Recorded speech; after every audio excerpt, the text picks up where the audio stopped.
الحمد لله رب العالمين الرحمن الرحيم مالك يوم الدين والصلاة والسلام على سيد المرسلين محمد الأمين وعلى آله وصحابه الطاهرين إلى يوم الدين. أما بعد فإن أصدق الحديث كتاب الله وخير الهدي هدي محمد صلى الله عليه وسلم وشر الأمور محدثاتها وكل محدثة بدعة وكل بدعة ضلالة وكل ضلالة في النار. فأعوذ بالله من الشيطان الرجيم. بسم الله الرحمن الرحيم. يا أيها الذين آمنوا أنفقوا من طيبات ما كسبتم ومما أخرجنا لكم من الأرض ولا تيمموا الخبيث منه تنفقون ولستم بآخذيه إلا أن تغمضوا فيه واعلموا أن الله غني حميد. إن تبدوا الصدقات فنعما هي وإن تخفوها وتؤتوها الفقراء فهو خير لكم ويكفر عنكم سيئاتكم والله بما تعملون خبير. ليس عليك هداهم ولكن الله يهدي من يشاء وما تنفقوا من خير فلأنفسكم وما تنفقون إلا ابتغاء وجه الله وما تنفقوا من خير يوفى إليكم وأنتم لا تعلمون وأنتم لا تظلمون. محترم حضرات اور خواتین، انسانوں کو اللہ تبارک تعالیٰ نے بے شمار نعمتوں سے نوازا ہے. کچھ انسان ایسے ہیں جو اللہ تبارک تعالیٰ کی جانب سے عطا کردہ نعمتوں کے بارے میں ان کی فکر یہ ہے کہ یہ اللہ نے دی ہے اور اللہ کی عطا کردہ ہے. اللہ دیتا ہے اور اللہ ہی کسی کو نعمتوں سے محروم بھی کر دیتا ہے. یہ ان کی سوچ ان کو اس بات پر آمادہ کرتی ہے کہ وہ مال ہو، صلاحیت ہو، عمر ہو، عہدہ اور منصب ہو، یہ تمام چیزیں جو انسان جن کو حاصل کرتا ہے اور ان کے بارے میں خیال کرتا ہے کہ میں کامیاب ہو گیا ان چیزوں کو پا کر کے، اس کی سوچ یہ ہوتی ہے کہ پھر وہ اللہ تبارک تعالیٰ کی دی ہوئی نعمتوں کو اللہ کے منشا کے مطابق، اللہ کے ضابطے اور قاعدے کے مطابق، اللہ کے ہدایات اور احکامات کے مطابق انہیں استعمال کرتا ہے اور ان سے اس کا معاملہ ہوتا ہے. لیکن انسانوں کا ایک گروہ اور انسانوں کی ایک بڑی تعداد ایسی بھی ہے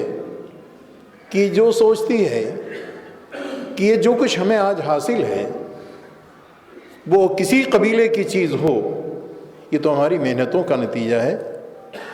ہماری قابلیتوں کا نتیجہ ہے. ہم نے سرمایہ لگایا، نفع مل گیا، اس میں اللہ تبارک تعالیٰ کا کیا دخل؟ ہم نے کوشش کی، عہدہ مل گیا، ہم نے محنت کی، تعلیم حاصل کر لیا، ڈگری ہولڈر ہو گئے وغیرہ. اس کی سوچ یہ ہوتی ہے کہ جب یہ ہماری محنتوں اور ہماری کاوشوں کے نتیجے میں یہ چیز حاصل ہوئی ہے تو اس میں پھر میرے مرضی کا دخل چلنا چاہیے. یہ دونوں میں فرق ہوتا ہے. خدا کی دی ہوئی نعمت، خدا کے مرضی کے مطابق چلنے والوں کے تعلق سے یہ بات واضح ہوتی ہے کہ وہ تسلیم کرتا ہے اور وہ ایمان لاتا ہے کہ گویا کہ اللہ کی دی ہوئی چیزیں ہیں یہ، لہذا اس کی عطا کردہ چیز کو اس کے منشا کے خلاف اگر استعمال کیا جائے گا تو یہ بات اس کو اچھی نہیں لگے گی اور یہ بات بری لگے گی. ہو سکتا ہے کہ اللہ تبارک تعالیٰ کو ناپسند آنے کی بنا پر یہ نعمتیں واپس کر لی جائیں، چھین لی جائیں، اور اگر اس کی تعمیل کی جائے، اس میں کوتاہیوں کا ارتکاب نہ کیا جائے تو ہو سکتا ہے کہ اللہ تبارک تعالیٰ مزید اور اضافہ کر دے. قرآن کریم شاہد ہے اور یہ ہمیں اور آپ کو بتاتا ہے لَإِن شَكَرْتُمْ لَأَزِيدَنَّكُمْ، اللہ کی دی ہوئی نعمتوں کو اگر تم نے استحسان کے نظر سے دیکھا، اس کو واقعی خدا کی دی ہوئی چیز سمجھی تم نے، اللہ اور دے گا۔ تمہارے اندر جذبہ تشکر اور اللہ تبارک تعالیٰ کی جانب سے عنایات کا سلسلہ، یہ ایک ایسا سلسلہ قائم ہوتا ہے کہ قوموں کو عروج نصیب ہوتا ہے، اطمینان اور سکون کی کیفیت ان کو حاصل ہوتی ہے۔ لیکن اللہ تبارک تعالیٰ نے فرمایا کہ وَلَئِن كَفَرْتُمْ، اور اگر تم یہ سمجھو کہ یہ میری دی ہوئی چیز نہیں ہے بلکہ تمہاری محنتوں اور کاوشوں کے نتیجے میں، یہ کفران نعمت، یہ کفران نعمت ہے۔ اور جو لوگ کفران نعمت کے مرتکب ہوتے ہیں ان کے لیے سخت ترین عذاب ہے، یعنی ان سے وہ تمام چیزیں چھین لی جاتی ہیں۔ یہ صحیح ہے کہ ہم اور آپ یہ سوچیں کہ ظالموں کی بھی حکومت بنا کرتی ہے، وہ بھی دولت مند اور مالدار ہوا کرتے ہیں، لیکن حقیقت یہ ہے کہ جس کو حکومت کہتے ہیں، جہاں امن و سلامتی ہو، جہاں انتہائی محبت اور احترام کی کیفیت پائی جاتی ہو، جہاں ایثار و قربانی کا ماحول بنا ہوا ہو، وہ لوگ محروم ہوتے ہیں اور ان کا یہ چیز پائی نہیں جاتی ہے۔ شخصی طور سے لے کر کے اجتماعی انداز سے وہاں یہ فقدان ہوتا ہے۔ اللہ تبارک تعالیٰ نے فرمایا کہ انسانوں کو ہم نے بہت ساری وَإِن تَعُدُّوا نِعْمَةَ اللَّهِ لَا تُحْصُوهَا، انسان اللہ تبارک تعالیٰ کی نعمتوں کو اگر تو شمار کرنا چاہے، گننا چاہے، تیری گنتی تو ختم ہو جائے گی لیکن نعمتیں نہیں ختم ہوں گی۔ ایسی ان گنت نعمتوں کے تعلق سے تمہارا انداز تو نہایت ہی مومنانہ ہونا چاہیے، عابدانہ ہونا چاہیے، خدا پرستانہ ہونا چاہیے، نہ کہ باغیانہ ہونا چاہیے، نہ کہ سرکشی پر مبنی وہ انداز اختیار کیا جائے۔ یہ بات مناسب نہیں ہے۔ اللہ تبارک تعالیٰ نے ایک اور بات ہمیں اور آپ کو سوچنے کے لیے، اور اس دنیا میں جو ہمارا اور آپ کا ازلی دشمن ہے شیطان سے ہوشیار رہنے کے لیے متنبع فرمایا ہے۔ سورہ انفال میں، سورہ اعراف میں اللہ تبارک تعالیٰ نے فرمایا کہ شیطان نے مجھ سے کہا کہ اللہ تبارک تعالیٰ مجھے آپ نے سزا تو دے دی ہے لیکن میں آپ کے بندوں کو گمراہ کروں گا جس طریقے سے کہ آدم کو ہم نے گمراہ کیا۔ فَأَضَلَّهُمَ الشَّيْطَانُ، آدم کو ہم نے کہا، آپ نے کہا تھا کہ وَلَا تَقْرَبَا هَذِهِ الشَّجَرَةَ، اور ہم نے کہا کہ آدم جاؤ دیکھو یہاں اگر کھا لو گے اس پھل کو جس سے روکا گیا ہے تو تمہیں ہمیشہ جنت میں رہنے کا موقع مل جائے گا۔ فَأَضَلَّهُمَ الشَّيْطَانُ، جو لوگ آدمی ہوگے، یعنی آدم کے نقش قدم پر آدمیت کے مزاج کے ساتھ ہم آہنگی اختیار کرتے ہوئے زندگی گزاریں گے، شیطان ان کا دشمن ہوگا۔ آدم کا دشمن یقیناً آدمی کا دشمن ہونا چاہیے، قاعدہ ایک بات ہے، لیکن جو لوگ آدمیت کے بھیس میں نہیں ہوں گے یقینی طور پر ان سے تو اس کا کوئی جھگڑا نہیں ہے، اس سے کوئی مقابلہ نہیں ہے۔ شیطان نے کہا کہ ہم آپ کے بندوں کو داہنے سے، بائیں سے، آگے سے، پیچھے سے بہکائیں گے، گمراہ کریں گے، اور اس گمراہی میں بغیر کسی استثناء کے کسی کو بھی لپیٹ دیا جائے گا۔ ان تمام گمراہیوں میں سے ایک گمراہی اس کی یہ بھی ہے کہ شیطان بڑے نیک کام سے روک کر کے کسی چھوٹے نیک کام میں کرنے کے لیے اسے اکساتا ہے۔ غور فرمائیے گا کہ کسی بڑے نیکی کے کام سے روک کر کے چھوٹے نیک کام کے لیے وہ اکساتا اور آمادہ کرتا ہے تاکہ بڑا کام نہ کرنے پائے۔ جو ان کو 100 روپیہ ملنے والی آمدنی کی شکل میں کیفیت تھی، وہ 100 کے بجائے 25 اور 10 پر 100، اتنا اس کا نقصان ہو جائے۔ یہ دشمنی کا اور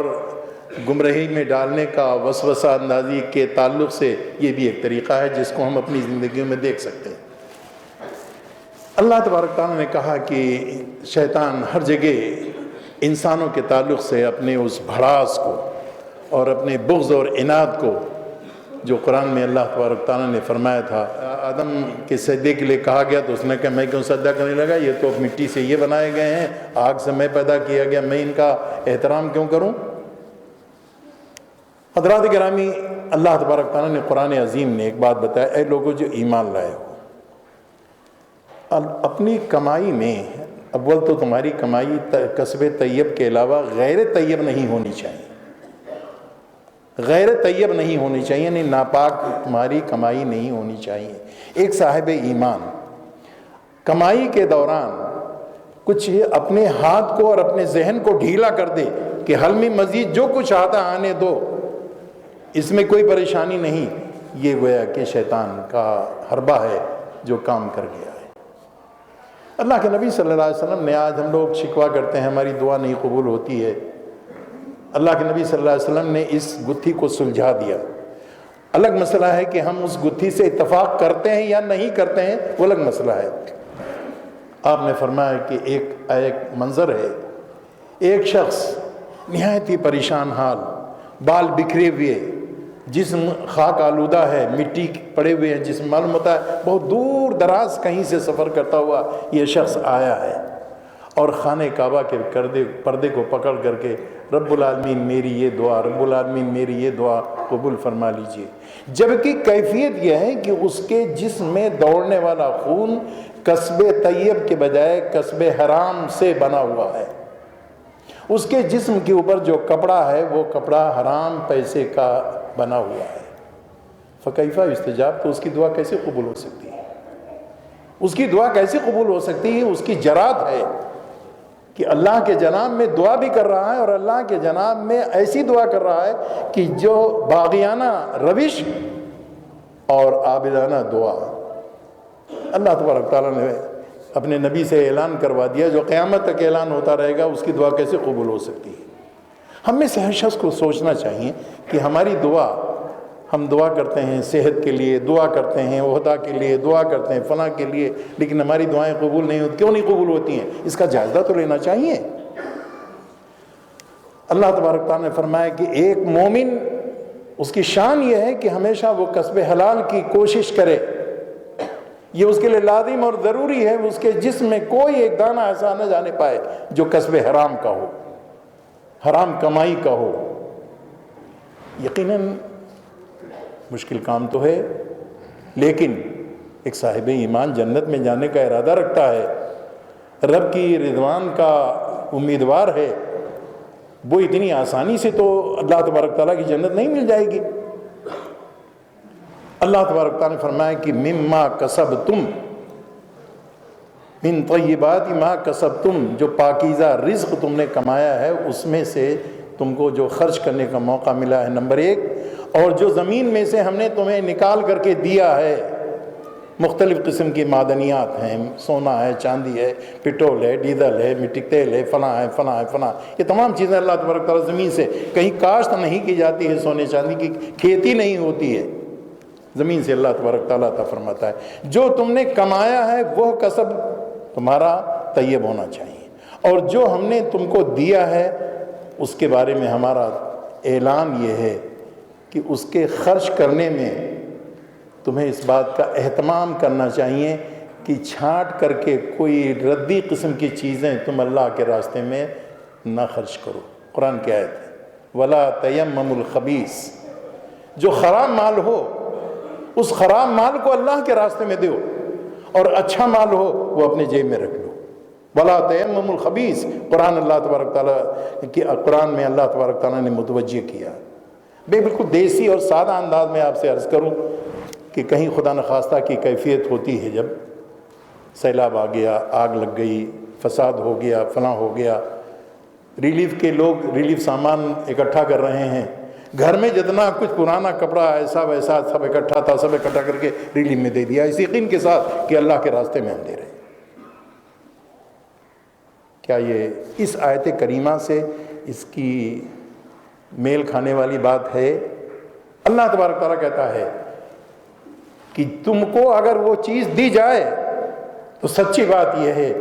اللہ تعالیٰ اپنے حفظ مان میں رکھے کہ آدمی لینے کے لیے تیار نہیں ہوگا، اور اگر لے گا تو کتنے لوگ ایسے ہوں گے کہ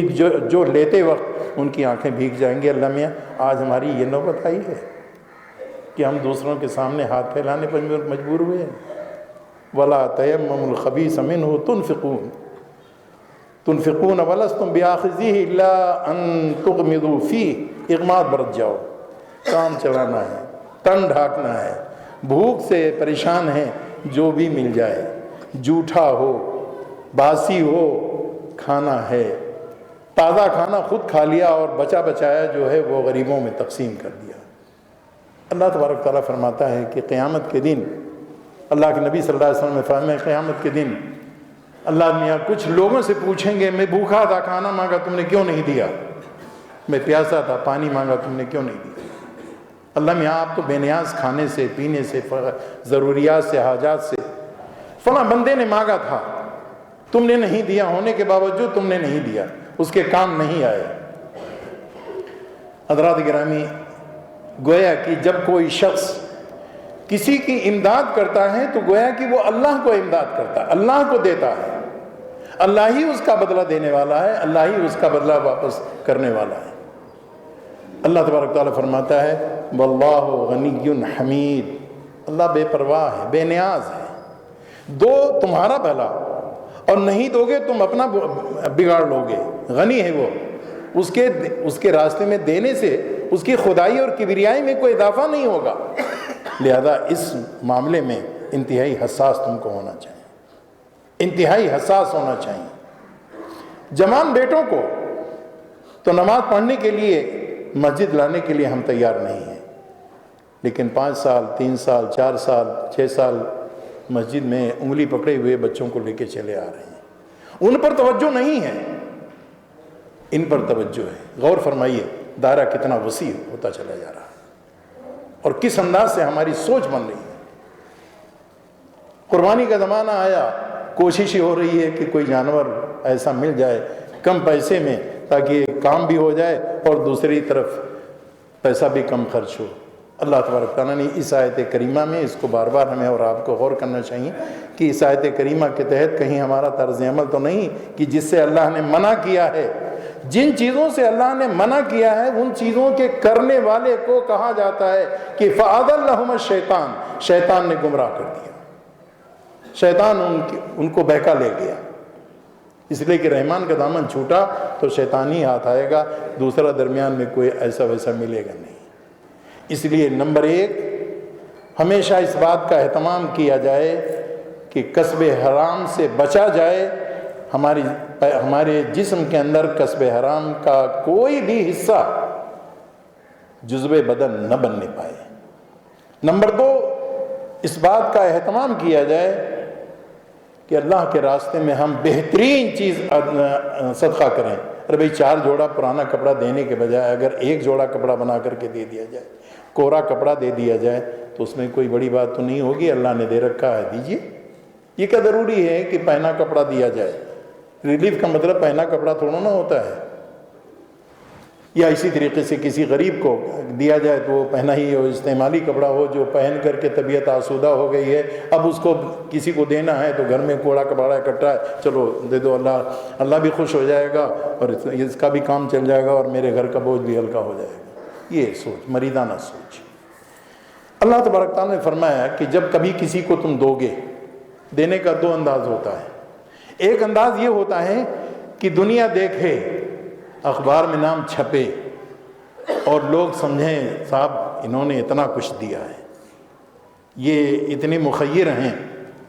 اتنے زیادہ لوگوں کے کام آنے کا جذبہ ان کے اندر ہے۔ ایک طریقہ یہ نیت، ایک یہ۔ دوسرا طریقہ یہ ہے کہ نہیں، بلکہ حدیث کی روشنی میں دائیں ہاتھ سے 2 بائیں ہاتھ کو پتہ نہ چلنے پائے۔